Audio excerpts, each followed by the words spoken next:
بسم الله الرحمن الرحيم الحمد لله رب العالمين الحمد لله الذي هدانا لهذا وما كنا لنهتدي لولا أن هدانا الله أشهد أن لا إله إلا الله وحده لا شريك له وأشهد أن محمدا عبده ورسوله اللهم صل على محمد وعلى آل محمد كما صليت على آل إبراهيم وبارك اللهم على محمد وعلى آل محمد كما باركت على آل إبراهيم في العالمين إنك حميد مجيد ورضى اللهم عن الخلفاء الراشدين والصحابة أجمعين ومن تبعهم بإحسان إلى يوم الدين أما بعد السلام عليكم ورحمة الله وبركاته. Mes sœurs, mes frères, les louanges, les remerciements, les éloges appartiennent tous à Allah, le premier qui n'a pas de début, le dernier qui n'a pas de fin, le créateur de toutes choses sans besoin.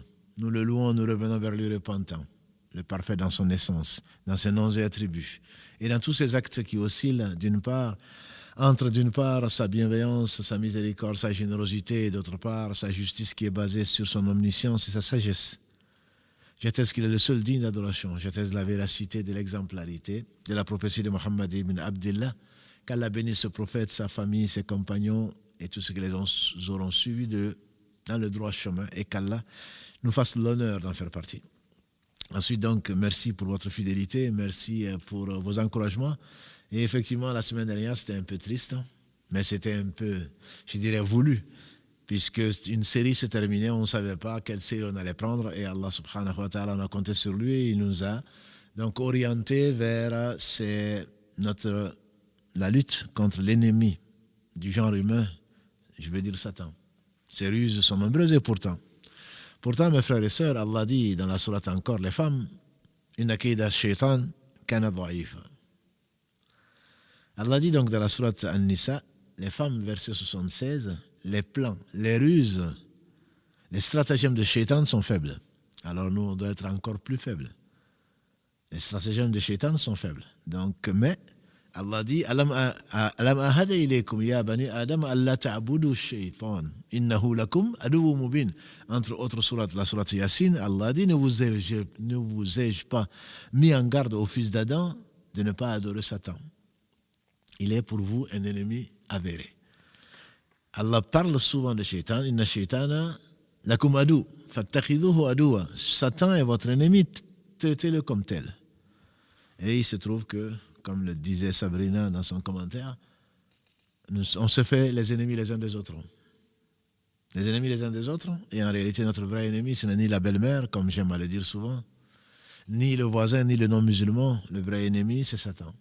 C'est Satan. Il se fait oublier comme pour nous tromper, mieux nous tromper. L'un des stratagèmes les plus aguerris de Satan, c'est se faire oublier. Donc on se met en colère, on divorce avec sa femme, on tue son voisin, on fait ceci et cela, et ce n'est qu'après qu'on se rappelle en réalité qu'on était possédé quelque part. Mais ça, c'est une autre histoire. C'est juste pour dire l'importance du sujet d'aujourd'hui. Alhamdulillah, Allah nous a inspirés, vous avez proposé beaucoup de sujets, mais celui-là, il vient d'Allah subhanahu wa ta'ala, sans avoir été proposé par quelqu'un d'entre vous, mais Allah ne fait que le meilleur. Nous comptons sur lui et nous ne saurons jamais le remercier comme il se doit. En effet, le fait d'oublier ces épisodes, ces séries du mardi, Karim, qu'Allah le bénisse, les a appelés la médecine des cœurs. Et Satan, son objectif, c'est le cœur. C'est l'homme et c'est son cœur qu'il vise. Et donc, il était certainement important. Et Allah nous l'a rappelé. Donc, de parler de Satan. Satan est un djinn. Qu'est-ce que nous connaissons des djinns? Satan est un djinn et non un ange qui a été déchu, comme on peut le trouver dans d'anciens livres de différentes religions. Ce serait un ange déchu. En réalité, non. Comme on le verra tout à l'heure, vous le savez déjà, qu'il était en compagnie des anges, mais ce n'est pas un ange déchu. Harut et Marut, dans la sourate Al-Baqarah, c'est des anges qui ont été déchus et qui sont venus enseigner la sorcellerie aux hommes. Mais Satan n'a jamais été un ange. Il était en compagnie des anges, comme on le verra tout à l'heure, Inch'Allah, et vous le saviez déjà. En réalité, les anges ont été créés de lumière, comme l'a dit le prophète sallallahu alayhi wa sallam. Satan a été créé de feu, dans le hadith d'Aïcha, et de feu sans fumée, et Adam de ce qu'on vous a enseigné ou de ce que vous savez, comme l'a rapporté notre mère Aïcha, hadith authentique du prophète sallallahu alayhi wa sallam.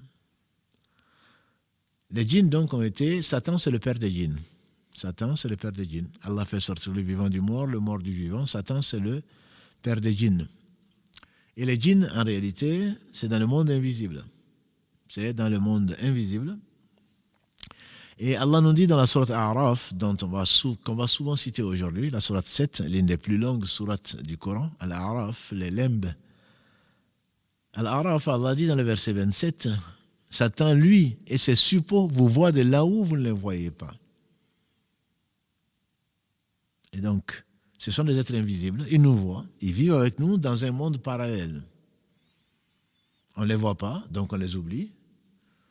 Et c'est une preuve, comme on le sait. Mais si Allah nous en informe, c'est qu'il y a beaucoup de sagesse. Certaines qu'il a accordées à certains et d'autres qu'il a gardées en dehors de lui, subhanahu wa ta'ala. Donc les djinns, le nom djinn donc en arabe, c'est djinn, djim et noun, avec un shedda, les djinns. Ça vient donc de l'arabe, ijtinna, qui veut dire caché. Qui veut dire caché. Donc ça vient de cette acceptation dans l'islam arabe, dans les livres des significations, donc dans la langue arabe, ça vient de ça. Ijtnan, qui veut dire donc caché. Donc les djinns sont cachés, mais peuvent prendre d'autres formes, comme on le verra tout à l'heure, Inch'Allah. Les djinns sont cachés, et les djinns donc, ont été créés avant nous, comme Satan qui est leur père, et qu'on appelle également Iblis. Et le mot Satan, en réalité, shaytan, en arabe, donc Shinia avec un ton, shaytan, c'est, chez les Arabes, c'est tout rebelle. C'est tout rebelle. Allah dit en particulier, donc à propos des prophètes alayhi salam, quand il dit donc dans le verset 112 de la sourate An'am, de la sourate 6, les animaux, c'est ainsi qu'on a fait, qu'on a proposé, qu'on a éprouvé tous les prophètes d'ennemis. Adouan, donc des ennemis, des shayatines, qui est le pluriel de shaitan. Mais les djinns wal ins, parmi les djinns et les hommes. Donc les Arabes, quand ils voulaient parler de rebelles, que ce soit un animal, que ce soit un homme, que ce soit autre chose, ils parlent de shaitan. Oh, mais dans notre conception aujourd'hui, quand on parle de djinn, on pense seulement, quand on parle de shaitan, plutôt, on pense seulement aux djinns, alors qu'il y a beaucoup de shayatines qui nous entourent, c'est-à-dire ce sont les rebelles parmi les hommes qui te poussent à faire du mal, qui ont le même objectif et en tout cas qui ont la même pratique que le Satan connu, donc le démon, avec un grand D. Les djinns donc sont des créatures d'Allah subhanahu wa ta'ala qui ont été créées comme nous, mais avant nous, et qui ont été créés pour la même chose que nous, c'est-à-dire adorer Allah subhanahu wa ta'ala. Allah dit dans le verset 56 de la sourate Dhariyat, que nous connaissons tous, je pense, la sourate numéro 51, وَمَا خَلَقْتُ الْجِنَّ وَالْإِنسَ إِلَّا لِيَعْبُدُونَ ما أريد منهم من رزق وما أريد أن يطعمون إن الله هو الرزاق ذو القوة المتين. Je n'ai créé les djinns et les hommes qu'afin qu'ils m'adorent. Je ne leur demande pas de subsistance, je ne leur demande pas de me nourrir. Allah, il est le détenteur de la puissance et de la force suprême. Donc ils ont été créés et ce sont des êtres plutôt qui sont responsables. Thaqalayn. Sanafurgu lakum ayyuha thaqalayn, dit Allah subhanahu wa ta'ala dans la sourate Ar-Rahman. Nous allons bientôt faire votre compte, nous débarrasser de vous, vous les deux charges. Comme on le sait, la amana a été proposée, donc, au ciel, à la terre, aux montagnes, qui ont été effrayées, qui ont décliné l'invitation. C'était quoi? C'était le fait d'adorer Allah sans y être contraint. Tout est soumis à Allah, bon gré, mal gré. Mais là, l'homme a accepté donc cette amana. Innahu kana zaluman jahula, un très grand injuste fut l'homme et un grand ignorant. Donc, c'est la raison pour laquelle Allah subhanahu wa ta'ala donc, a fait rentrer Adam au paradis et également raison pour laquelle nous sommes retrouvés là pour que Allah prenne des témoins pour notre sincérité ou alors notre manque de sincérité qu'Allah nous en préserve. Les djinns donc sont responsables et par conséquent les djinns seront jugés comme les hommes. Les djinns seront jugés comme les hommes. Et il y en aura qui seront au paradis et il y en aura qui seront en enfer. Pour l'enfer, Allah dit entre autres dans la sourate Sajda 32 verset 13 لَأَمْلَأَنَّ جَهَنَّمَ مِنَ الْجِنَّةِ وَالنَّاسِ أَجْمَعِينَ لَأَمْلَأَنَّ جَهَنَّمَ مِنَ الْجِنَّةِ وَالنَّاسِ أَجْمَعِينَ. Nous avons promis et nous le ferons que nous allons remplir l'enfer. L'enfer sera plein de djinns et d'hommes. Les djinns donc ce sont les esprits et ceci vient confirmer ce qu'on trouve dans les anciens livres, puisque chez les juifs ou chez les chrétiens, on peut lire que ce sont les esprits. On parle de mauvais esprits pour les djinns, pour les démons, et de bons esprits pour donc des djinns qui ne sont pas les démons. On parle d'esprits. Et dans l'islam, donc c'est attesté tant par le Coran, la preuve c'est qu'il y a une sourate, la sourate numéro 72, qui s'appelle Djinn. قل أوحي إلي أنما استمع نفر من الجن فقالوا إنا سمعنا قرآنا عجبا. Et donc, le prophète alayhi salatu wassalam a été envoyé aux hommes et aux djinns. Il a été envoyé aux hommes et aux djinns. Et donc, pour leur rappeler, c'est pourquoi ils ont été créés, c'est à quoi ils sont engagés, ils seront jugés. Donc, il n'est pas seulement prophète des hommes, il a été également envoyé aux djinns qui ont prié derrière lui. Et donc, parmi les djinns, il y a des musulmans et il y a des non-musulmans. Les non-musulmans parmi les djinns s'appellent les shayatines. Un djinn non-musulman s'appelle un shaitan. Mais, comme on a dit, les shaitans également, il peut y en avoir parmi les hommes parce que c'est des rebelles. Et un djinn musulman, c'est Allah qui le dit dans la sourate qui porte leur nom, souratul djinn. Dans le verset 14 de la sourate 72, donc, Allah subhanahu wa ta'ala met dans la bouche des djinns wa inna minal muslimin wa minna qasitun. Il y a parmi nous des musulmans et il y a d'autres qui ne le sont pas. Ceux qui se sont soumis à Allah, voilà ceux qui ont pris le droit chemin. Et donc parmi les djinns, il y a des hommes, il y a des femmes, il y a des enfants, il y a des montures. Je ne dirais pas qu'il y a des voitures, mais il y a des montures. Et il y a donc, ils mangent, ils boivent, ils ont des enfants. Il y a des hommes, il y a des femmes. Et les preuves sont nombreuses, donc notamment dans la sunna du prophète sallallahu alayhi wa sallam. Celui qui ne croit pas à l'existence des djinns, certainement dément, quand on lui montre les preuves, notamment cette sourate, la sourate 72, plus les hadiths du prophète sallallahu alayhi wa sallam et d'autres dont Allah subhanahu wa ta'ala parle dès le début, puisqu'il parle d'Iblis qui est le père des djinns. Celui qui n'y croit pas n'est pas musulman de l'unanimité des savants musulmans.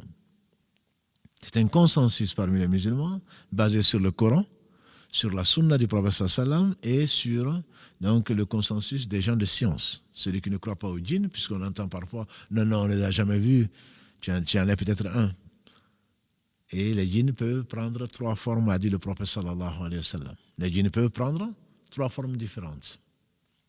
Une forme donc avec des ailes qui volent dans les airs.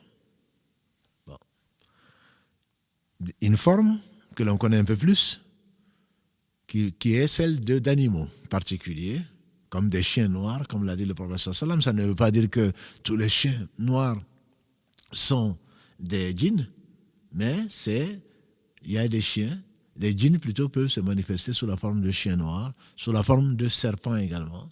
Et ceci a été prouvé, et c'est pour cela, et on en parlera peut-être un samedi à venir, sur la sorcellerie, sur la ruqya, etc., Inch'Allah, puisque ça vous intéresse. Mais c'est quand on fait des rêves, des cauchemars plutôt, où on voit des serpents, etc., c'est quand on voit un serpent, souvent, les gens l'interprètent comme étant des djinns. En effet, pour ceux qui ont fait la catéchèse, dans le christianisme, quand on vous dessine un arbre, vous allez voir un arbre et vous allez voir un serpent autour qui représente en fait Satan. Vous allez voir, il représente ce que nous, on n'a pas le droit de faire, de représentation donc animée. Il représente Adam et Ève avec donc des feuilles des arbres du paradis qui viennent couvrir leur nudité, donc histoire que l'on retrouve abondamment dans le Coran, sans vouloir bien entendu représenter ni les djinns ni les hommes. Donc parmi les djinns, il y a 3 catégories, a dit le prophète sallallahu alayhi wa sallam. Les djinns qui volent, il y a des djinns qui prennent la forme d'animaux, comme le serpent, comme autre chose. Et d'ailleurs, autre chose, c'est possible. Qatada ibn Nu'man, un jour, il dit, il faisait noir à Madina et il pleuvait dans une nuit noire. Et il s'est dit quand même, moi je vais aller chercher des bonnes actions, des hasanat pour prier les hatama. C'est un des noms de Isha, de la dernière prière du soir. Il est parti.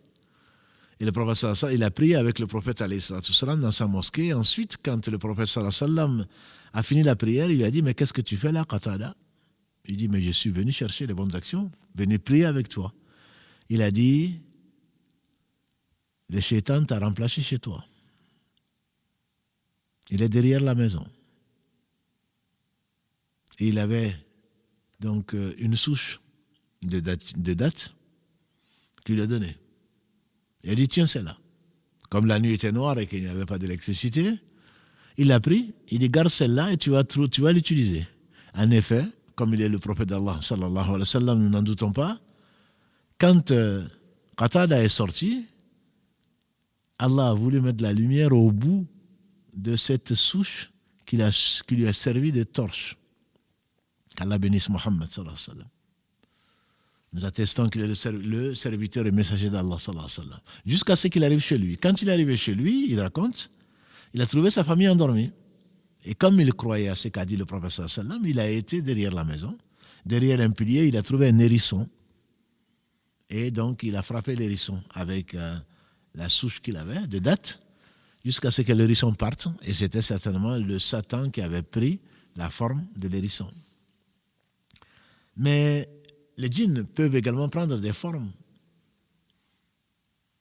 comme nous l'a relaté même Allah subhanahu wa ta'ala dans le Coran, notamment dans la sourate Al-Anfal 8, verset 48. Il y a Surayqa ibn Malik, à la bataille de Badr, survenue donc en année 2 de l'Hégire, où Allah a donné aux croyants, c'est la première confrontation entre les musulmans qui ont fui avec leur religion pour aller à Médine, à la Madine al-Munawwara, qu'Allah augmente sa lumière et sa célébrité et son honneur, contre les Mécois polythéistes qui les avaient fait fuir. Et quand ils ont été à Badr, à côté du puits de Badr, pour aller récupérer une partie des biens qu'ils ont laissés à la Mecque, Allah a voulu la confrontation et que les biens donc échappent aux 313, 315 à 317 qui accompagnaient le prophète sallallahu alayhi wa sallam, qui sont venus en armes légères juste pour récupérer la caravane dirigée par Abu Sufyan. Donc c'est la bataille de Badr, le 17 Ramadan, donc de l'année 2 de l'Hégire. Et Surayqa ibn Malik, ce n'était pas lui, mais il était le chef d'une tribu et le Satan a pris sa forme pour venir tromper les Mécois en disant « Je suis votre voisin ». C'est l'explication qui est donnée de la sourate, du verset 48 de la sourate 8, à l'Anfal. « Je suis votre voisin. Personne ne pourra aujourd'hui vous battre. Je suis votre voisin et votre allié. » Et en fait, quand il a vu l'armée d'Allah subhanahu wa ta'ala, il s'agissait bien sûr des compagnons du prophète sallallahu alayhi wa sallam et les milliers d'anges que Allah a envoyés pour soutenir son messager, pour soutenir sa cause.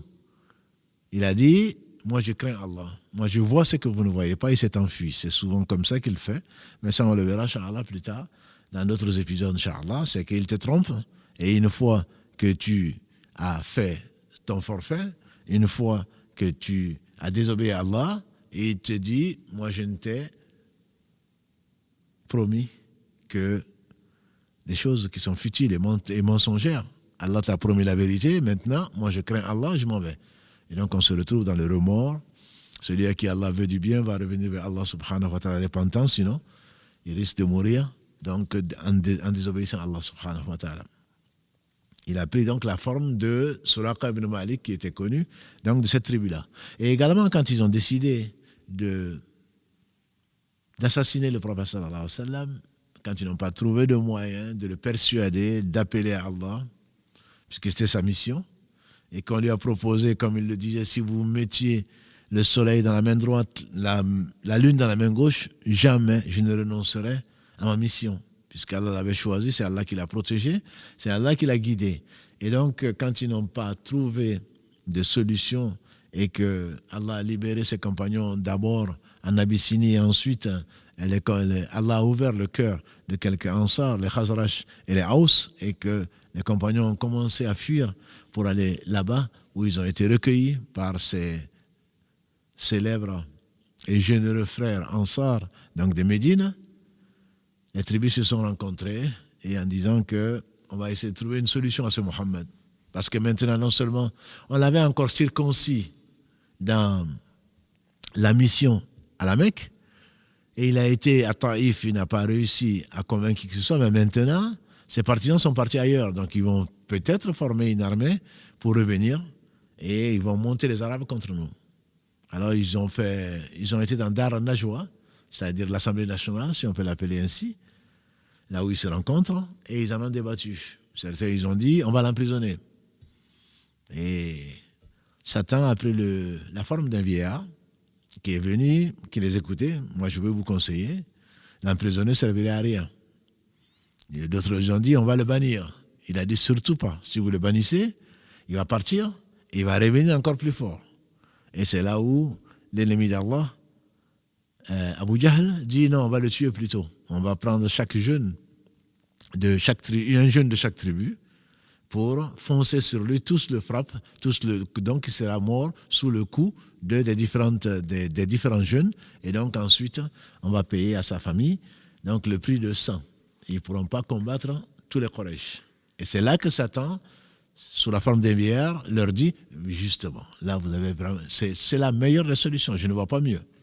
Donc dans Dar Najwa, dans ce qui est rapporté dans la sira du prophète sallam, Satan a pris cette forme-là, comme il a pris celle de Suraq ibn Malik, donc à la bataille de Badr, et également il prend la forme d'homme, comme le prophète sallam nous l'a relaté dans l'épisode qui nous sert tant, qu'Abu Huraira, celui qui a rapporté le plus de hadiths du prophète sallam, nous relate. Il a dit pendant le prophète m'avait confié la zakat al-fitr. La zakat, qui est une obligation de l'islam, fitr, à l'occasion de la fin du ramadan, que l'on sort en nourriture, un sa'a, soit de date, soit de la nourriture donc de la région, pour chaque homme, chaque femme, petit ou grand, pour donc purifier nos cœurs de ce qu'on a pu négliger ou faire comme erreur pendant le mois de Ramadan, également pour servir de nourriture aux pauvres, comme l'a dit le prophète sallallahu alayhi wa sallam. Donc on lui a confié, à Abu Huraira, on lui a confié zakat al-fitr. Et voilà qu'un soir, un vieillard, c'est comme ça qu'il l'appelait lui, comme ça qu'il le voyait, un vieillard qui vient le voir, qui lui dit, qui vient le voir plutôt, qui vient voler zakat al-fitr, puisque c'était en nourriture. Il attrape le vieillard.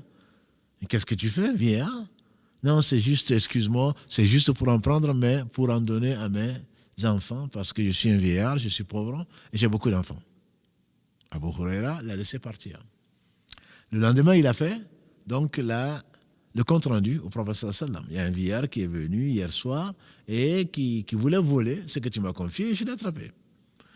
Il a dit, et il a prétexté, il a dit que c'était un vieillard qui avait beaucoup d'enfants et il voulait juste pour ses enfants. Le prophète sallam a dit c'était un menteur et il reviendra. En effet, le soir, puisqu'il croyait au prophète sallam, le soir même, il a attendu. Et effectivement, le vieillard il est venu voler zakat al-fitr. Il a attrapé, il dit, ben voilà, c'est bien ce que le prophète sallam avait dit. Il a dit, là, je vais t'amener au prophète sallam. Il a dit, non, s'il te plaît, c'est la dernière fois. C'est la dernière fois, je ne reviendrai plus. J'ai des enfants, je suis un vieillard. Et il a eu pitié de lui. Et finalement, il a laissé partir. Le prophète sallam l'a demandé le lendemain alors. Il dit effectivement, il est revenu et il a fait le miséreux et je l'ai laissé partir. Il a dit c'est un menteur, il a promis de ne plus revenir. Il a dit c'est un menteur et il reviendra. Sadaqa Rasulullah sallallahu alayhi wa sallam, il disait vrai, il ne parlait pas de lui-même, alayhi salatu wa salam. Et la troisième nuit, il est venu pour voler à nouveau. Et donc Abu Huraira, radiallahu anhu, l'a attrapé. Il dit non, là maintenant c'est bon. Ça fait 3 fois maintenant. 2 fois tu promets de ne pas revenir et tu reviens. Maintenant je vais t'attacher, je vais t'amener au prophète sallallahu alayhi wa sallam. Il a dit lâche-moi et je vais te donner quelque chose. Lis Ayatul Kursi, verset 255 de la Sourate Al-Baqarah. Lis Ayatul Kursi et ça te suffit la nuit comme protection. Bon. Donc Abu Huraira a accepté, il a lâché. Quand il est revenu voir le prophète sallallahu alayhi wa sallam le lendemain, il lui a dit, et alors il est revenu, il dit oui, il est revenu, et il m'a dit, lis Ayatul Kursi, et ça te suffira pour la nuit. Il a dit, effectivement, il a dit vrai, même si c'était menteur. Donc ça, c'était Satan qui avait pris cette forme-là. Le hadith, il est plus qu'authentifié donc, par les savants du hadith.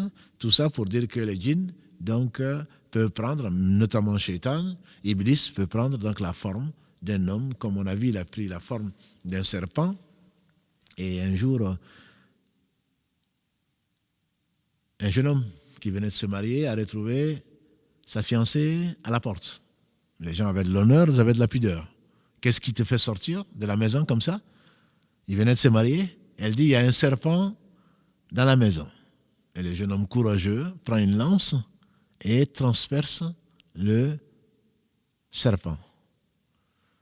Il n'a pas fini de transpercer le serpent qu'il est tombé mort. Quand ceci a été rapporté au prophète sallallahu alayhi wa sallam, dans ce qui a été dit en tout cas, il a dit, c'était un djinn qui l'a tué. Et donc, il dit, si l'un d'entre vous voit un serpent, que lui dise, le prophète sallallahu alayhi wa sallam m'a dit de te mettre en garde. Et je donne 3 jours pour partir. Bien entendu, il s'agit des gens courageux. On verrait nous un djinn dans le lit ou dans la maison, un serpent dans le lit ou dans la maison, certainement qu'on lui laisserait la maison. Mais il y avait des gens courageux. Et donc, il faut mettre en garde le serpent quand on le voit chez soi, parce qu'il se peut que ce soit un djinn. Si d'ici 3 jours il est parti, c'est que c'était un djinn. Et si d'ici 3 jours il est toujours là, c'est que c'était un vrai serpent, on peut le tuer. Voilà, pour dire qu'il peut prendre ça. On a vu l'histoire du hérisson, il peut le prendre. Et la troisième catégorie de djinns dont je ne vous ai pas parlé, c'est les djinns voyageurs. Il y en a qui sont résidents, il y en a qui sont voyageurs. Ils aiment bien les endroits sales, notamment les salles d'eau. C'est une des raisons pour lesquelles les toilettes sont des endroits où il ne faut pas prononcer le nom d'Allah subhanahu wa ta'ala, où il y a des shayatines, donc où il y a des satans. Et c'est également, ils sortent également la nuit.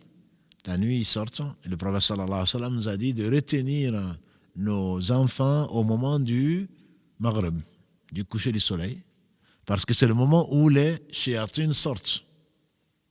Les mécréants parmi les djinns sortent pour envahir la terre. Et un peu après le maghrib, on peut les relâcher. Donc, combien d'accidents sont arrivés aux jeunes et aux moins jeunes au coucher du soleil? Ce n'est pas parce que l'éclairage est mauvais, c'est parce qu'ils rencontrent des djinns donc, qui les attaquent, etc., etc. Il y a des gens également, comme on le sait, ils vivent dans les tuyauteries, et on ne les voit pas, bien entendu, et parfois, c'est ce qui, au bled en tout cas, on nous conseille de ne pas verser de l'eau chaude dans les tuyauteries, de l'eau bouillante, parce que cela peut brûler des familles, puisqu'ils y vivent, etc. Nous y croyons, parce qu'Allah en parle, parce que le prophète sallallahu alayhi wa sallam en parle. On n'en a pas peur, on ne doit pas en avoir peur, mais néanmoins, on doit en tenir compte, parce qu'Allah, c'est par pure bonté qu'il nous a dit, nous vivons avec des gens qu'on ne voit pas. Ils peuplent les maisons, quand on parle de maisons hantées, etc. Dans les romans où, quand on entend des bruits, on entend des meubles tomber, etc., souvent on les attribue aux djinns, parce que nous ne sommes pas seuls. Nous pensons être seuls, bien entendu il y a les anges, mais ce n'est pas notre sujet aujourd'hui. Nous vivons avec des êtres qu'on ne voit pas. Il y a les anges, il y a également des djinns. Et Allah seul sait. Donc eux, ils nous voient, les djinns, et nous on ne les voit pas, comme Allah subhanahu wa ta'ala. Donc nous en avertit. Si il nous en avertit, c'est pour nous mettre en garde, bien entendu, et c'est aussi pour qu'on comprenne le sens de la vie et qu'il est capable de toutes choses, subhanahu wa ta'ala. Les djinns, je vous disais, mangent. Le prophète sallallahu alayhi wa sallam, quand il a rencontré les djinns, il leur a récité le Coran, dont, entre autres, donc, qui est relaté dans la sourate qui porte leur nom, la sourate 72. قل أوحي إلي أنه استمع نفر من الجن فقالوا إنا سمعنا قرآنا رشدا قرآنا عجبا يهدي إلى البر يهدي قل أوحي إلي أنه استمع نفر من الجن فقالوا إنا سمعنا قرآنا عجبا. Donc dit, ya Mohammed, il m'a été révélé puisqu'il ne les a pas vus alors qu'il était sorti et il priait le matin quand un groupe de djinns donc sont venus prier derrière lui et Allah lui a dit de dire, ya Mohammed, il m'a été révélé qu'un groupe de djinns qui ont écouté un Coran merveilleux Yahdi ila al-rushdi fa'amanna bih, qui guide, c'est ce que disent les djinns, qui guide vers la voie droite, al-rushd, et nous avons cru au Coran. Et donc ça fait partie des ghaibiyat, des choses qui sont donc de l'inconnu et que Allah subhanahu wa ta'ala a révélé à son prophète sallallahu alayhi wa sallam qui lui-même n'était pas conscient qu'il était entouré et qui faisait l'imam en fait des djinns. Et comme on a dit, les djinns sont responsables. Donc à cette occasion, les djinns sont venus voir le prophète sallallahu alayhi wa sallam, notamment de retour de Taïf, et ils lui ont demandé, ils ont cru en lui, ils ont demandé la permission, ils ont demandé la faveur plutôt, que la communauté n'utilise pas les eaux pour se nettoyer après avoir fait leurs besoins. C'est-à-dire à la place des papiers toilettes, les gens à l'époque sortaient de chez eux, il n'y avait pas de toilettes, ils sortaient de chez eux pour aller faire leurs besoins, donc hors du village, et ils prenaient tout ce qu'ils trouvaient pour se nettoyer. Et donc, ils ont demandé la faveur au prophète sallallahu alayhi wa sallam que sa communauté n'utilise pas les eaux, parce que c'est leur manger, eux. Les djinns vivent de cela. C'est leur manger. Et donc, quand nous sommes éprouvés et qu'on n'a pas de papier toilette ou autre chose, les gens qui sortent, surtout dans les villages, peuvent utiliser ce qu'ils trouvent pour se nettoyer, et au nombre minimum de 3, comme nous a conseillé le prophète sallam, mais il faudrait éviter d'utiliser les eaux. Donc, de ne pas utiliser non plus ce qui sort comme détritus quand les animaux donc, font leurs besoins. Ce que l'on trouve comme crottes, etc., parce que c'est la nourriture de leurs animaux, nous a dit le prophète sallallahu alayhi wa sallam. Tout ceci, bien entendu, on ne peut pas le comprendre, on ne peut pas le connaître sans la révélation. Sans la révélation.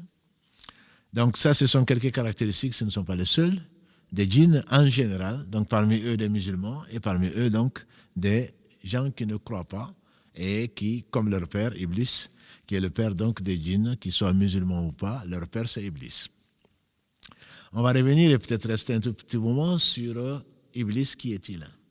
Allah commence il faut savoir, Allah commence dès le Coran, depuis le verset 30 de la sourate Al-Baqarah, à nous relater l'histoire de la création d'Adam et et la rancœur, l'ignorance, l'injustice, la jalousie et l'outrecuidance de Satan, qui est appelé là Iblis.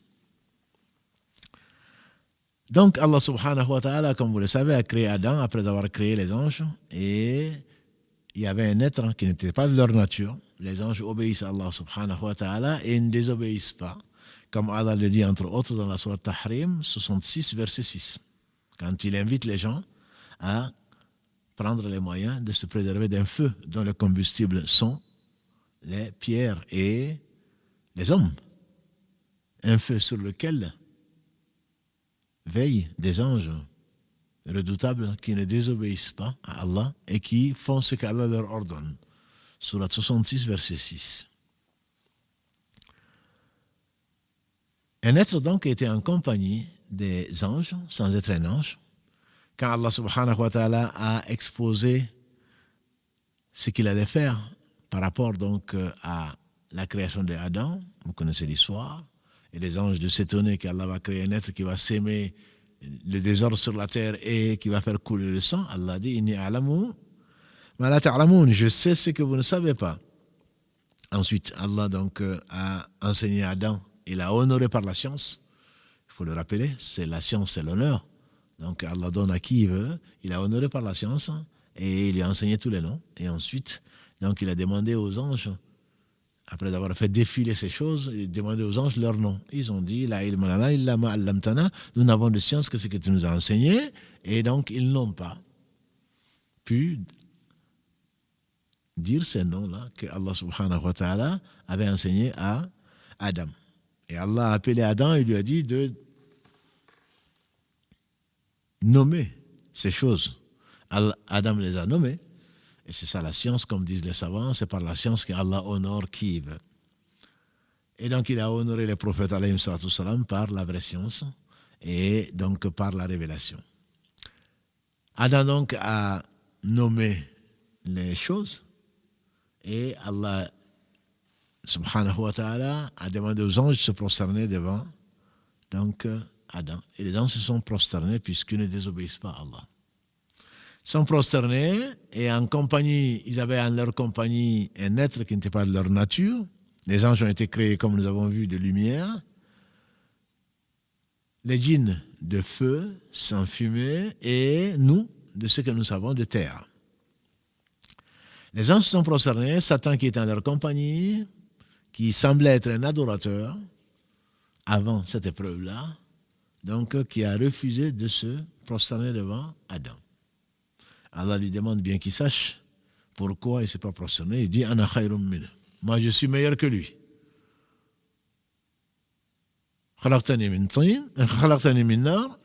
Et tu m'as créé à partir de feu. Et donc, on sait que les djinns ont été créés à partir de feu, notamment si on reste juste dans le contexte de la sourate Araf, sourate 7, donc le verset 12. C'est Satan qui reconnaît qu'il a été créé de feu. Donc, ceux qui pensent que c'est un ange déchu, certainement pas. Et Allah subhanahu wa ta'ala, entre autres dans la sourate également, sourate Al-Kahf, sourate 18, verset 50, donc dit également que Kana min al-jinn, il faisait donc partie des djinns. Quand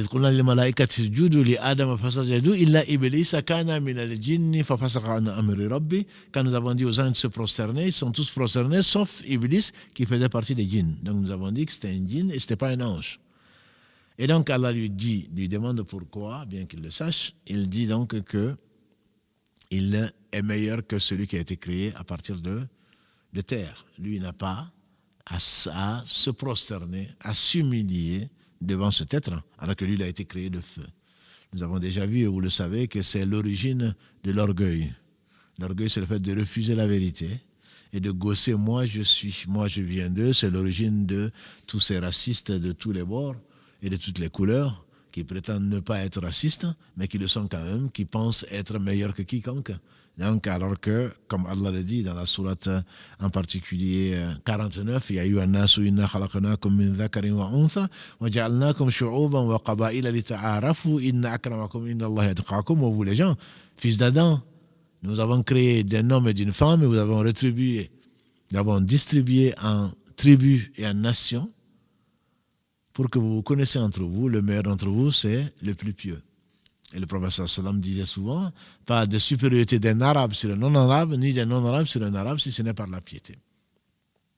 Donc Satan qui s'enfle d'orgueil, et on a déjà vu ce caractère, une de ses maladies, une de ses sources de tous les maux, comme le dit, de tous les péchés, comme le disait Ibn Qayyim, c'est plutôt l'orgueil. L'autre, c'est la jalousie. Il est en même temps jaloux, parce que pourquoi Allah l'a honoré, cet être, et donc pourquoi Allah ne l'a pas, lui, donné cet honneur-là.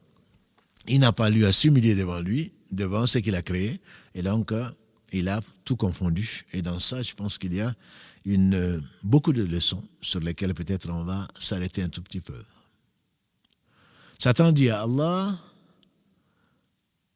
dans son insolence, Rabbi, bima aghwaytani, puisque tu m'as détourné, tu m'as mis hors du chemin. Et donc il savait qu'il était bien son Seigneur. Et il dit ailleurs de lui donner un délai jusqu'au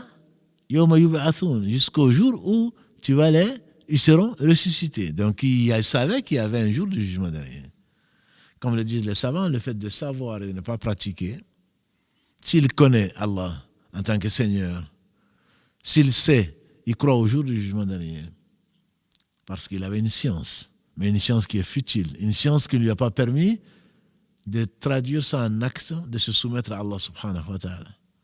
Et c'est ce qui arrive à beaucoup des fils d'Adam, qui connaissent, et c'est ce qu'on appelle maghdubi alayhim, les gens qui ont encouru la colère d'Allah et la colère de tous ceux qui aiment Allah subhanahu wa ta'ala, savoir et ne pas pratiquer. Savoir et ne pas pratiquer. Mieux, dans la sourate Araf, dont je vous ai parlé au début, dans la sourate 7, versets 16, 17 et les versets qui suivent, il dit, dans son insolence, parce que tu m'as détourné, parce que tu m'as mis en erreur, prétend-il, je vais me mettre sur ton chemin droit. Siratak al-Mustaqim. Je me mettrai, ou je leur servirai d'obstacle, tant devant eux que derrière eux. Je me mettrai à leur droite et je me mettrai à leur gauche, et tu ne trouveras parmi tes serviteurs que très peu de gens reconnaissants. Et il a malheureusement raison. Il a malheureusement raison. Cela nous rappelle quoi? Cela nous rappelle, disent les savants, la demande que nous faisons. On sait que, comme dit Ibn Qayyim, Allah subhanahu wa ta'ala a fait descendre 114 livres. De ces 114, il a choisi 4, qui sont la Torah, l'Évangile, les psaumes et le Coran. Torah, Évangile et psaumes ont été résumés dans le Coran. Et tout le Coran a été résumé dans la sourate Al-Fatiha. Ce qui fait que quand nous demandons 17 fois par jour à Allah subhanahu wa ta'ala de nous guider sur le droit chemin, ce n'est pas parce qu'on a vu le droit chemin, ça c'est la deuxième forme de guider. Allah montre le chemin à tout un chacun. Shaharu Ramadan alladhi unzila fihi al-Qur'an hudan lin-nasi wa bayyinatin min al-huda wal-furqan. C'est pendant le mois de Ramadan que le Coran a été révélé pour les gens comme guide et critère de distinction, de guider. Donc tout le monde a été guidé vers le chemin droit. Mais Satan se met devant nous, derrière nous, à notre droite, à notre gauche, sur ce chemin qui a été montré. C'est pour cela que très peu de gens sont reconnaissants.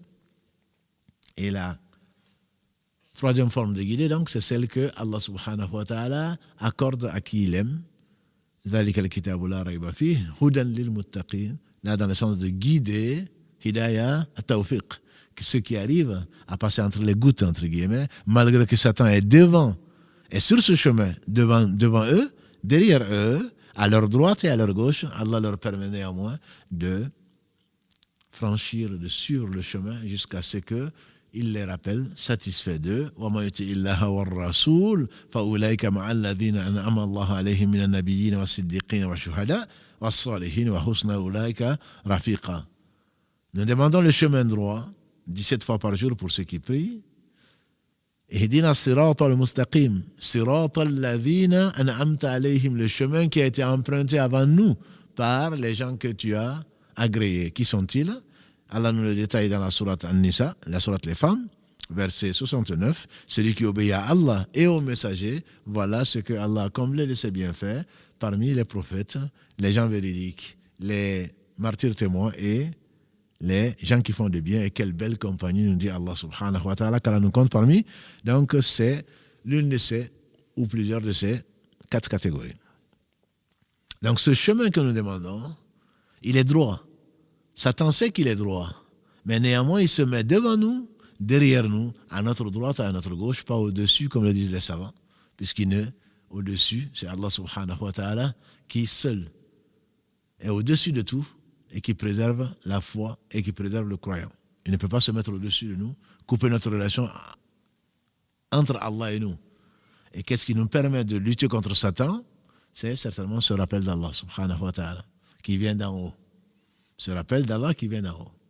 Donc quand on est conscient de ce bienfait d'Allah subhanahu wa ta'ala de nous indiquer le droit chemin, de nous permettre de le prendre, et on n'est pas garanti d'arriver au bout et de mourir musulman. C'est pour cela qu'il faut le demander au moins 17 fois par jour pour nous tirer de notre torpeur, pour nous tirer de notre insouciance, pour nous tirer de l'amour de ce bas monde. On a besoin de cela parce que Satan, il est devant, il est derrière, il est à droite, il est à gauche pour nous en détourner.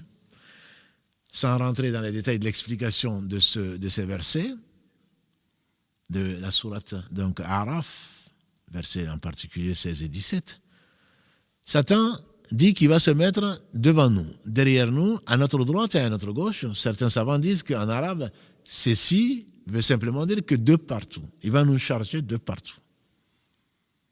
Le sens général, c'est que où qu'on veuille aller, c'est les 4 directions, hein, les 4 coins cardinaux. Où que l'on soit, il va nous attaquer. D'autres disent non. En fait, c'est plus subtil que ça. Satan dit qu'il va nous mettre devant nous, c'est-à-dire qu'il va nous embellir le bas monde de ce qu'il contient. On va courir, comme le représente l'illustration donc, de ce live, on va courir derrière l'argent, derrière le bien matériel, et finalement, bien entendu, on ne va pas l'hériter si on ne le dépense pas. En y allant, tout le monde a voulu aller, personne n'a ramené dans sa tombe, et encore moins dans l'au-delà, les biens matériels. Donc, il y a des trous et qui sont pleins de feu, que Dieu nous en préserve. Ce sont les insouciants et les ignorants.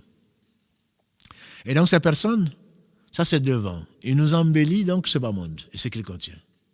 Derrière, il nous fait oublier le but. Nous avons été créés pour adorer Allah. Il y aura un jour du jugement dernier et la promesse d'Allah est vraie. Et donc, il va récompenser les bienfaisants grâce à lui par sa miséricorde et les malfaisants parce qu'ils ont été injustes par sa justice. Donc, on oublie le jour du jugement dernier et on se précipite vers ce bas monde qui a été enjolivé.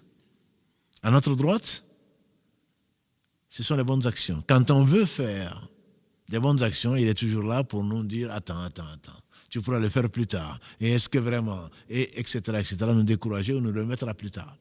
Et comme le dit le proverbe français, « Qui remet à demain trouvera malheur en chemin. » Et un autre proverbe qui dit « L'enfer est pavé de bonnes intentions. » Je veux faire, mais non, mais tu pourras le faire plus tard.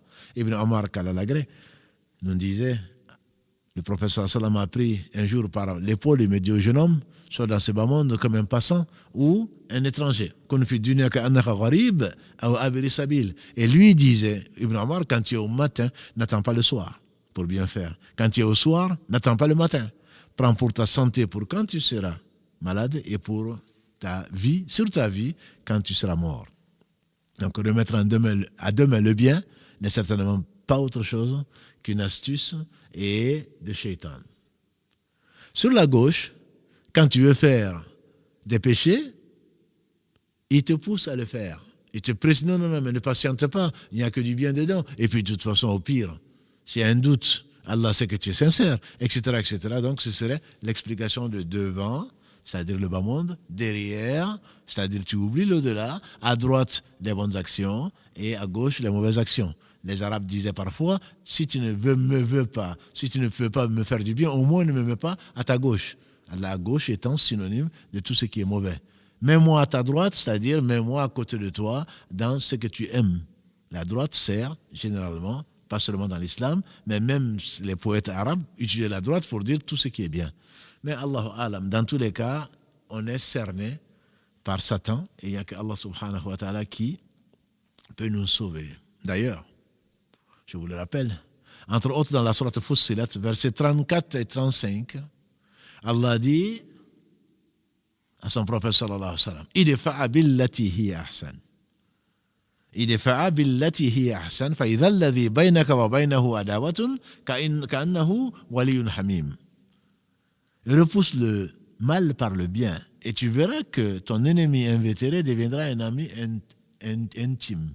C'est-à-dire l'animosité que de l'homme est encore négociable.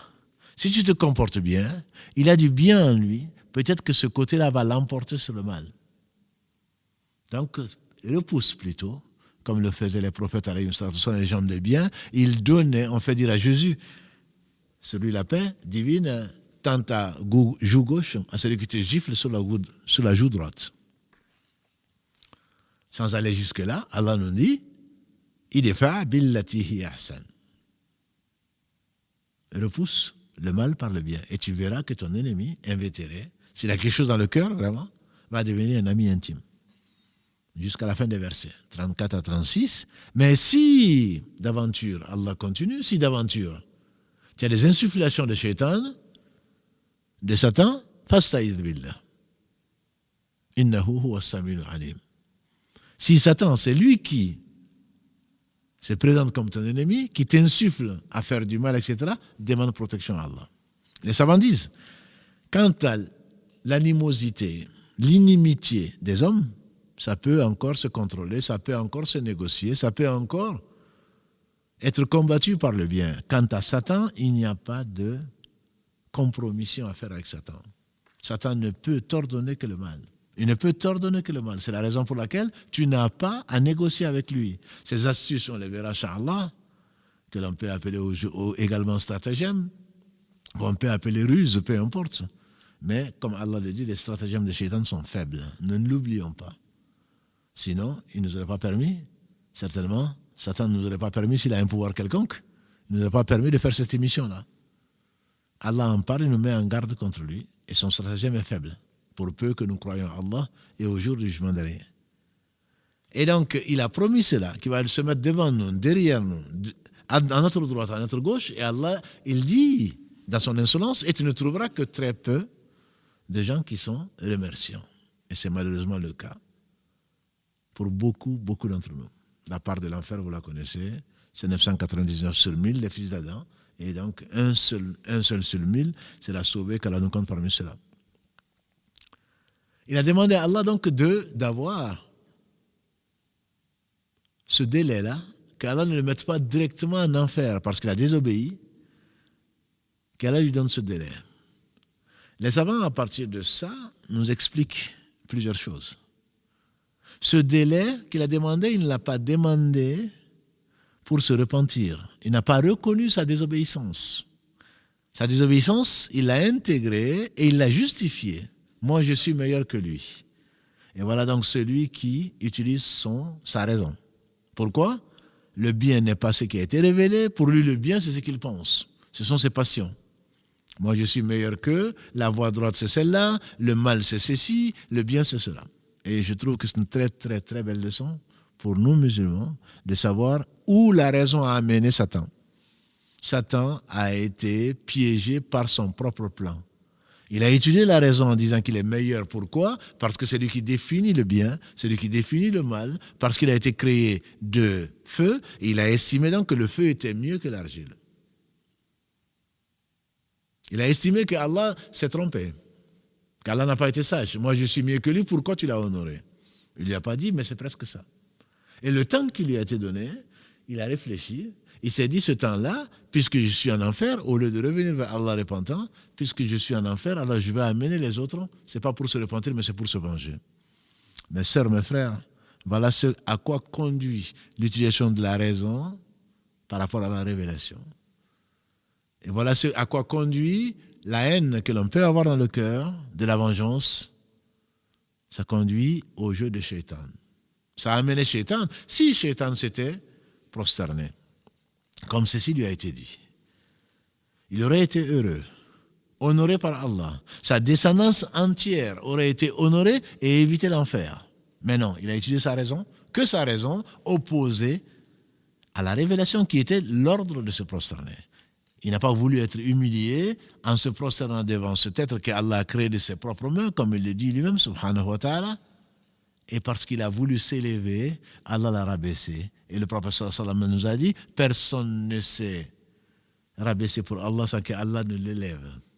C'est pas toi qui t'élèves. قل اللهم مالك الملك تؤتي الملك من تشاء وتنزع الملك ممن تشاء وتعز من تشاء وتذل من تشاء بيدك الخير إنك على كل شيء قدير. Dis, oh Allah, Allahumma, Malik al-Mulk, c'est toi le roi de la royauté. Tu'ti al-mulk man tasha, tu donnes la royauté à qui tu veux, tu l'enlèves de qui tu veux, tu élèves qui tu veux, tu rabaisses qui tu veux. Tout le bien est dans ta main. Et donc, la raison, quand il y a la révélation, il n'y a pas de place pour la raison. Dans Ijtihad, ma'annas, disaient les savants. Il n'y a pas de je crois, je pense que, même pour celui à qui Allah a prêté un peu de science, je crois, je pense que, ça n'existe pas quand la révélation est là. Il y a le hadith, il y a le verset, tu les suis et tu n'es pas obligé Tu n'es même pas invité à donner ton point de vue, sinon de mieux comprendre pour l'appliquer. Certainement pas d'aller à l'encontre. Oui, mais c'est ce qui a amené beaucoup de philosophes, parmi les musulmans et les non-musulmans, à désobéir à Allah subhanahu wa ta'ala. Se sont poussés par Satan, ça devient de l'orgueil. Non, non, la vérité, elle vient d'Allah. Qul al-haqqu min rabbikum, dit Allah. Faman sha'a falyu'min, wa man sha'a falyakfur. Dans la sourate Al-Kahf, dans la sourate 18, dit la vérité vient de ton Seigneur. Quand la révélation est là, il n'y a pas de place pour la raison. Il pensait, lui, jouer un tour à Adam. En fait, il s'est joué lui-même le tour. Quant à Adam, qu'est-ce qu'il a fait? Adam, alayhi salam, il a été blâmé parce qu'il a oublié, parce qu'il a obéi à Satan. Le temps que Allah lui a donné avant qu'il ne meure, parce qu'il ne savait pas. Le temps qu'Allah lui a donné, il a mis dans quoi? Dans le retour vers Allah repentant, subhanahu wa ta'ala. Il a demandé pardon. Il a demandé pardon. Allah du blâme l'a félicité. Il a demandé Rabbana dhalamna anfusana wa in lam taghfir lana wa tarhamna lanakunanna minal khasirin. Les deux, Adam et Ève, ils ont dit Seigneur, nous nous sommes fait outragement tort, nous avons été injustes. Et si tu ne nous pardonnes pas, si tu ne fais pas miséricorde, on fera partie des perdants. La sourate Araf encore, dont nous parlons aujourd'hui, sourate 7, verset 23. Ils ont demandé pardon à Allah, grâce à Allah. Ils ont pris le temps qu'ils ont eu pour revenir. Allah a transformé cette humiliation, cette punition en amour, en miséricorde. Allah leur a pardonné. Il leur a accordé le pardon, comme il est dit, entre autres dans la sourate Taha, verset 122. Allah l'a choisi, Allah l'a honoré, Allah l'a rapproché après qu'il ait fait ce qu'il a fait. Et les savants disaient, Satan a voulu le tuer, en fait Satan l'a blessé, mais il avait le médicament. Le médicament c'est quoi? C'est le retour vers Allah.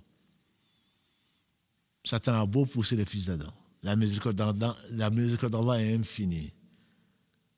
Quand ils sont blessés, quand dans leur cœur, ils sont blessés dans leur personne, Allah n'a pas créé une maladie sans avoir créé le médicament. C'est le concept général, mais en même temps, ceci reste vrai. Allah n'a pas créé une maladie. Après un péché, il y a le repentir, quel qu'il soit. Satan, lui, qui s'est enflé d'orgueil, à cause de son ignorance, à cause de son injustice, à cause de son orgueil, à cause de sa jalousie, a fini en enfer. Adam qui a désobéi à Allah. Comment il a désobéi à Allah? Comme vous le savez, ça a été la première astuce de Satan. Il dit, oh Adam, est-ce que tu ne veux pas, moi qui suis savant, est-ce que tu ne veux pas que je te montre l'arbre de l'éternité ou de l'immortalité? Bien entendu, Allah a permis à Satan de savoir par quelle porte rentrer.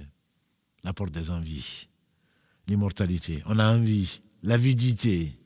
Et on dit c'est l'une des trois sources de tous les péchés. L'avidité. Tu as tout le paradis, on t'interdit un arbre. C'est celui-là que tu vas chercher parce que tu as été créé avec cette tentation-là, cette envie de tout posséder, tu l'auras qu'au paradis. Qu'Allah nous compte parmi ses habitants. Alors il est rentré par le point faible. Et on verra, Inch'Allah, les autres points par lesquels Satan essaie de rentrer, mais c'est la première astuce de Satan, c'est de voir ce dont tu as envie. C'est pour cela que le prophète Satan nous a dit, quand Allah aime son serviteur, il l'éloigne de l'amour de ce bas monde-là. Quand on dit amour de ce bas monde, ça ne veut pas dire qu'il dort par terre, qu'il marche pieds nus. Non, c'est qu'il possède, mais il donne. Ce n'est pas son but, ce n'est pas son objectif. Satan les a jurés, dans la sourate Araf encore. Satan les a jurés, sourate Araf, le verset 20 et suivant, qu'il est un ami, un allié. Il leur a promis et il n'a pas tenu sa promesse. Il a juré par Allah qu'il leur veut du bien, qu'il est un bon conseiller. Mais une fois qu'ils ont mangé de l'arbre, les deux, qu'est-ce qu'il est apparu? Leur nudité. Cette nudité, disent les savants, parce qu'ils n'étaient pas conscients de la nudité. Ce n'est pas qu'elle n'existait pas, mais ils n'en étaient pas conscients. Mais une fois qu'ils ont désobéi à Allah, et je vous assure mes frères et sœurs, la désobéissance est proportionnelle à la nudité. Nudité matérielle, nudité physique, mais nudité également intérieure. Parce que quand on désobéit à Allah, c'est le voile que Allah a mis, subhanahu wa ta'ala, qui se déchire. C'est l'éloignement d'Allah subhanahu wa ta'ala qui se manifeste. Et c'est pour cela qu'ensuite, dit Ibn Qayyim, Allah a fait descendre 2 voiles, 2 vêtements. Un vêtement extérieur pour cacher notre nudité et un vêtement intérieur qui est la taqwa. Wa khayra zadi at-taqwa. Wa khayra libas at-taqwa. La meilleure provision à prendre, c'est la piété. C'est la reconnaissance, c'est la connaissance d'Allah et son amour et sa crainte. Et le meilleur vêtement, ce n'est pas le vêtement extérieur, c'est le vêtement intérieur. C'est qui t'empêche de désobéir à Allah subhanahu wa ta'ala. Toi qui crois, qui met la révélation de côté et qui choisit la raison. Quand la révélation est là. Et pourquoi Allah? C'est ce qui a amené Satan en enfer. Pourquoi tu me demandes de me prosterner alors que je suis? Alors qu'on ne te demande pas de te prosterner devant Adam. Allah te demande de te prosterner. C'est l'ordre qu'il faut voir. Pourquoi tu as été banni? Pourquoi il a été maudit? C'est pas parce que c'est pas à cause d'Adam. Et donc, puisqu'il s'est trompé de cause, la vraie cause, c'est parce qu'il a désobéi à Allah. Et nous, ce qui nous guette, et ce vers quoi veut nous amener Satan, et c'est notre ennemi déclaré, c'est de nous faire changer, de nous faire oublier ce pourquoi nous avons été créés, l'adoration d'Allah subhanahu wa ta'ala. C'est en même temps de nous faire croire que notre malheur vient du fait qu'on obéit à Allah, alors que c'est le contraire. Et donc Satan est tombé dans son propre piège et il a amené ses enfants avec lui. Je parle des djinns non musulmans. Quant à Adam, il est tombé dans le piège de Satan. Allah l'a sauvé, Allah l'a rapproché et Allah lui a fait miséricorde. Je rappelle également que Satan, notre ennemi, la première lutte, dès que l'enfant sort du ventre de sa mère, Satan l'attaque, et jusqu'à ce qu'il meure. Quel que soit son âge, jusqu'à ce qu'il meure. En effet, le prophète sallam, dans ce qui a été rapporté par les deux, Al-Bukhari et Muslim, qu'Allah lui fasse miséricorde, Abu Hurayra rapporte du prophète sallam que quand l'enfant sort donc du ventre, le premier cri qui pousse, c'est en fait l'attaque de Satan. La gynécologue ou la sage-femme te dira, oui, c'est la différence de pression et de température, il était à 37 degrés, et là maintenant il est à je ne sais à combien, et c'est parce que la pression est différente, etc., etc., c'est pour ça qu'il crie. La maman est contente parce que l'enfant crie, donc ça veut dire qu'il est vivant, il n'est pas mort-né. Mais en réalité, comme l'a dit le prophète sallam, tout fils d'Adam qui naît, il a directement une attaque de Satan, sauf deux qui sont Marie et son fils Jésus, alayhi salam. Et les savants expliquent ceci, on va le retrouver également dans le Coran, dans la sourate 3, Ali Imran, verset 36, quand la mère de Marie l'a mis au monde, elle a demandé la protection d'Allah pour cet enfant et sa progéniture. Cet enfant, c'était Marie, sa progéniture, c'était Jésus.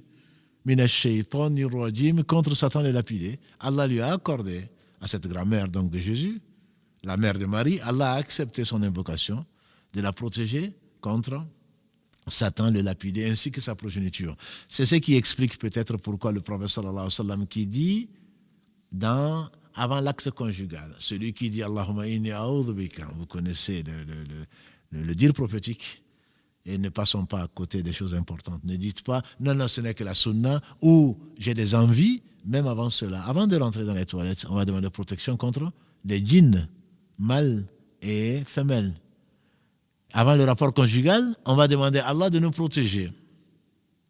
Et le prophète sallam a dit, celui qui demande cette protection que l'on peut trouver partout, dans la citadelle du musulman ou ailleurs, celui qui dit ceci, et si Allah veut qu'un enfant naisse de cette relation conjugale, l'enfant sera protégé contre Satan. L'enfant sera protégé contre Satan. Et donc, d'où l'importance de connaître les djinns, de connaître Satan, de connaître ses astuces, Inch'Allah, qu'on va commencer dans cette série à parcourir et à essayer de mieux comprendre pour nous protéger, bien entendu, et de se rappeler que Satan est notre ennemi et qu'il ne dort pas. On a demandé à Hassan al-Basri, qu'Allah lui fasse miséricorde, est-ce que Satan dort? Il a dit, si Satan dormait, on aurait au moins un moment de répit. Non, il ne dort pas. Et quand nous dormons, que fait Satan? Il a été rapporté de façon authentique que Satan reste dans le nez du fils d'Adam, et de la fille d'Adam, bien sûr. Et c'est l'une des sagesses pour lesquelles, quand on se lève la nuit pour prier, le prophète nous a dit de faire le fait d'inspirer l'eau et de l'expirer pour chasser Satan. Ce sont des choses auxquelles nous croyons. Celui qui n'y croit pas, bien entendu, ne croit pas à ce qui a été envoyé au prophète sallam. Il devient Satan, donc humain, et il rejette la révélation. Il se rebelle contre l'ordre d'Allah subhanahu wa ta'ala, le tout sachant, le miséricordieux par essence et par excellence. C'est pour cela qu'il n'y a pas dans l'islam des choses qui sont petites, qui ne valent pas le coup de les suivre, parce que ce sont des traditions, on pense. Non, ce n'est pas important parce que tu n'en as pas l'explication, parce que tu as mis la raison là où elle ne doit pas être. La raison est là pour comprendre la révélation. Elle n'est pas là pour la remplacer ou être en contradiction avec la révélation. Toute personne qui met la révélation, la raison avant la révélation, quand les deux sont présents, certainement est un Satan. Il fait avancer, et c'est exactement la démarche de Satan. Et donc, il atteindra son objectif nécessairement si tu fais comme lui. Lui, il a été banni, il a voulu se venger, il a juré à Allah, dans son insolence, d'amener la quasi-totalité des fils d'Adam en enfer. Donc, ma sœur, comprends que Satan est un ennemi. Par conséquent, sa démarche a été vouée à l'échec et il a été maudit pour cette raison-là. C'est la raison pour laquelle on ne saurait jamais remercier Allah subhanahu wa ta'ala comme il se doit, de nous avoir révélé tout ce dont nous avons besoin, de nous avoir envoyé le meilleur des hommes, Muhammad sallallahu alayhi wa sallam, pour nous enseigner ce qu'on ne savait pas et que lui-même ne savait pas. Et c'est la raison pour laquelle on le remercie. On demande à Allah subhanahu wa ta'ala de le bénir, ainsi que ses compagnons par lesquels qui ont secouru sa cause, qui est la cause divine, et par lesquels nous avons reçu ces enseignements-là que Allah subhanahu wa ta'ala, sa miséricorde, nous a gardés. Donc les djinns ne sont pas nos ennemis. Par contre, les mécréants parmi les djinns, ce sont des shayatines, ce sont des rebelles à l'ordre d'Allah subhanahu wa ta'ala, et ceux-là seront jugés, ils iront en enfer. Et les musulmans parmi eux, comme Allah le dit dans la sourate 55, verset 56, disent les savants, quand il parle des houris, lam yathmithunna insun qablahu wa la jan. Les houris qui seront au paradis, qu'Allah nous compte parmi les habitants du paradis, Allah dit que ces houris n'ont été touchés ni par les hommes ni par les djinns. Et bien entendu, les houris ne seront qu'au paradis. Ça veut dire qu'il y aura des djinns au paradis. Et ne t'en fais pas, comme un jeune me disait, mais comment est-ce qu'on va voir les djinns? On va cohabiter avec les djinns. Non, t'en fais pas. Ici, déjà, tu ne t'es pas gêné. Le paradis est vaste. Plus vaste que les cieux et la terre. Et le paradis sera plein. Et Allah sera plein des hommes, les gens qui vont rentrer, et des femmes, bien entendu. Et Allah va créer des êtres spécialement pour combler, je dirais, le paradis. Et l'enfer sera plein au point que il va demander à Allah subhanahu wa ta'ala, que Allah subhanahu wa ta'ala, il est tellement rempli, puisque Allah aura décrété ainsi que son paradis sera plein d'hommes et de djinns, la amna anna jahannama min al-jinnati wan nasi ajma'in, que l'enfer sera plein des hommes et des djinns, et qu'Allah subhanahu wa ta'ala nous fasse comprendre et nous fasse méditer le sort, que les peuples qui l'ont oublié, qui lui ont désobéi sur leur sort, si Allah nous narre ces récits-là, ce n'est pas pour autre chose. Et enfin, pour ne pas abuser, je me dis, et c'est une chose qui m'effraie, sincèrement. Satan était un connaisseur. Allah n'aurait pas créé Satan, on ne serait pas là aujourd'hui. La sagesse d'Allah est infinie, elle est parfaite, mes sœurs et frères. Pourquoi Allah a créé Satan? Les savants disent, Allah ne fait que le meilleur. Ce n'est pas pour Satan qui est le symbole même, le prototype même du mal. C'est le bien qu'il y a derrière sa création. Allah n'aurait pas créé Satan, il n'y aurait eu pas d'enfer, pas de vie éternelle, pas de paradis, pas de vie éternelle, etc., etc. Et Satan qui a cassé son jeu. Il est resté en haut avec les anges combien de temps? Allah a voulu créer Adam et c'est là où son pied a glissé, il a révélé sa vraie nature. Ça veut dire quoi? Cette sagesse infinie, cette sagesse parfaite d'Allah subhanahu wa ta'ala qui a voulu que personne ne quitte ce bas monde avant que Allah ne dévoile sa vraie valeur. C'est le sens même de la vie. Alladhi khalaqa al-mawta wal-hayata liyabluwakum ayyukum ahsanu amala wa huwa al-azizul ghafour. Verset 2 de la sourate 67, Al-Mulk. C'est Allah qui a créé la vie et la mort, ou la mort et la vie, liyabluwakum, afin de vous mettre à l'épreuve. Ayyukum, qui d'entre vous est le meilleur à l'œuvre, c'est-à-dire qui dont les œuvres seront les plus sincères et suivant ce qu'il aime, c'est-à-dire ce qu'il a envoyé à ses différents prophètes, notamment le meilleur des hommes, Muhammad sallallahu alayhi wa sallam. Adam n'aurait pas été créé, Satan aurait pu cacher son jeu. Mais Allah a dévoilé son jeu puisqu'il a demandé à Satan de se prosterner. Et c'est là où il a montré son ignorance, son injustice, sa jalousie, son orgueil qui s'est manifesté. Et tant qu'on n'est pas mort, on n'est pas à l'abri du dévoilement qu'Allah subhanahu wa ta'ala nous couvre de son grand voile afin qu'il nous purifie le cœur et qu'il nous pardonne, qu'il nous fasse miséricorde, qu'il nous rapproche, qu'il fasse de nous des alliés plutôt que des alliés de Satan qui est en enfer, maudit, banni et qui emportera avec lui toutes les personnes qui ont été injustes, qui ont été ignorantes de leur Seigneur subhanahu wa ta'ala. Qu'Allah bénisse Mohammed, sa famille, ses compagnons, tous ceux qui les auront suivis dans le droit chemin, nous fasse l'honneur d'en faire partie. Subhanakallahumma wa bihamdika, ashhadu an la ilaha illa anta, astaghfiruka wa atubu ilayk. Subhana rabbika, rabbil izzati amma yasifun, wa salamun ala al-mursalin, walhamdulillahi rabbil alamin, wa assalamu alaykum wa rahmatullahi wa barakatuh.